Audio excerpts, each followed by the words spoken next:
right this very second, trillions of your cells are pulling in glucose molecules and just breaking them down to keep you alive. It's pretty wild when you think about it. Picture a glowing 6-carbon glucose molecule floating into a cell, acting as this ultimate fuel source. Our goal today? To figure out exactly how your body extracts life-sustaining energy from that one single molecule. So let's dive right into this explainer and make biochemistry easy. So how does one glucose molecule actually become usable energy? Well, think of it like taking a car and methodically stripping it of its most valuable parts, so you can use those parts to build something even better.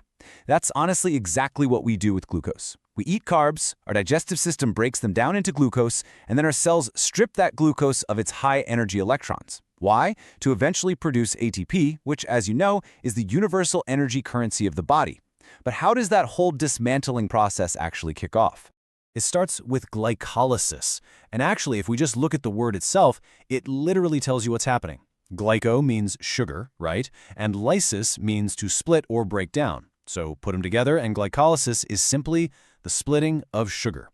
It's the very first, completely foundational step of cellular respiration. We're talking about a metabolic pathway that has evolved in pretty much all living things on Earth to extract energy by breaking large glucose molecules into smaller ones. Now, I know what you're thinking.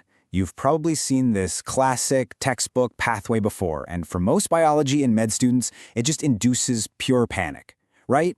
This is the Embden-Meyerhof pathway, which is really just the fancy historical name for glycolysis. It's got 10 distinct enzymatic steps, but hey, if you're a beginner, I want to reassure you right now, do not stress about rote memorizing all 10 enzymes today. Seriously. Instead, we're going to focus on the macro-level logic here, because once you understand the why, those individual steps are going to make a whole lot more sense. Okay, first things first, where is this all going down? Imagine zooming past the outer cell membrane, bypassing the mitochondria entirely, and floating right into the fluid of the cell, the cytosol, or cytoplasm. This entire 10-step process happens completely within the cytoplasm.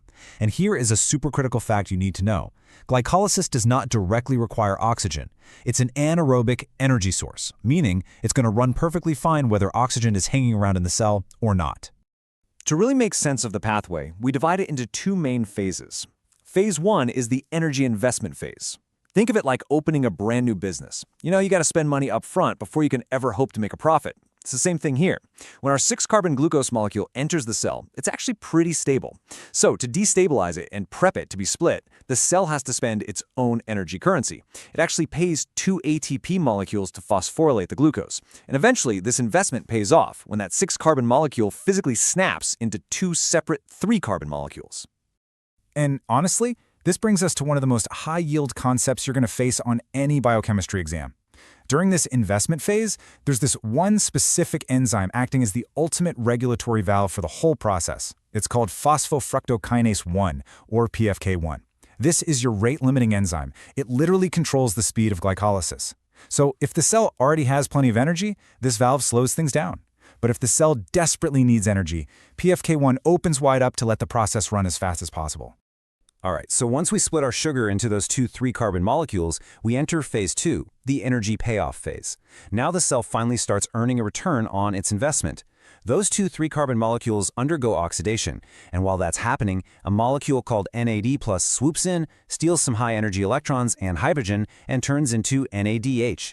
You can think of NADH as this specialized armored truck, carrying extremely valuable stolen goods, those electrons, to be used later. Through these final steps, the cell pumps out 4 ATP molecules, 2 NADH molecules, and leaves us with 2 3-carbon molecules called pyruvate.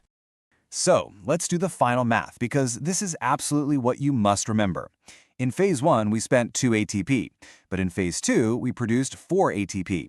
So 4 minus 2 leaves us with a net gain of exactly 2 ATP per single glucose molecule. Oh, and we also net 2 NADH and 2 pyruvates.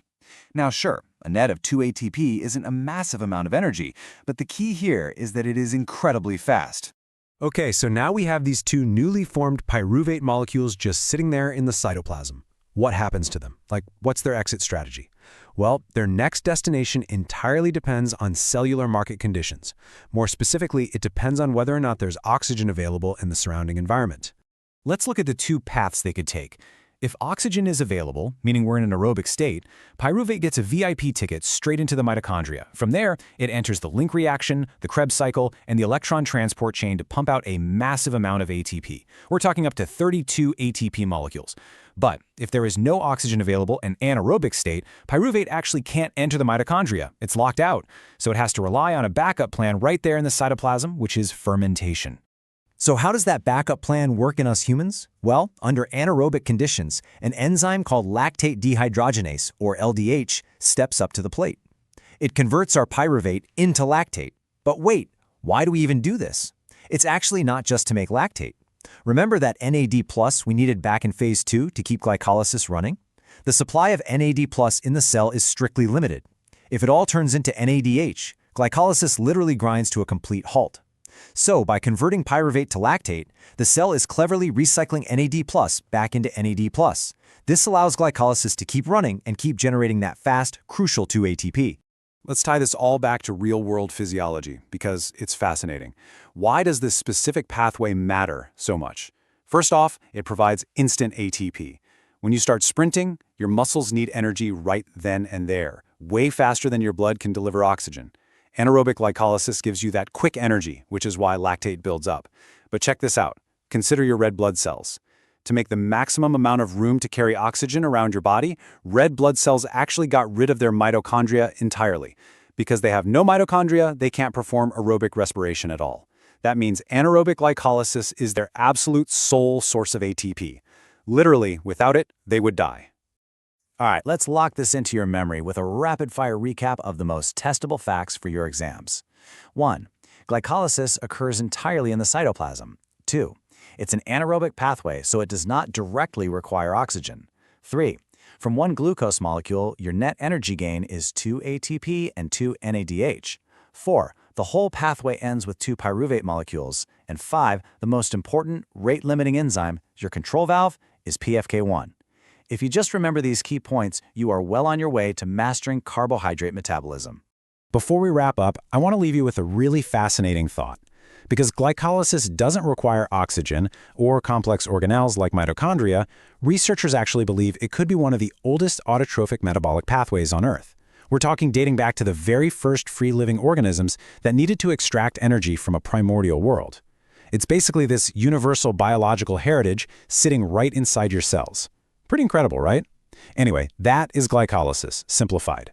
If this explainer helped make things clear for you, make sure to subscribe to Insightful You, where we simplify medicine one concept at a time. Thanks for hanging out, and we'll see you in the next one.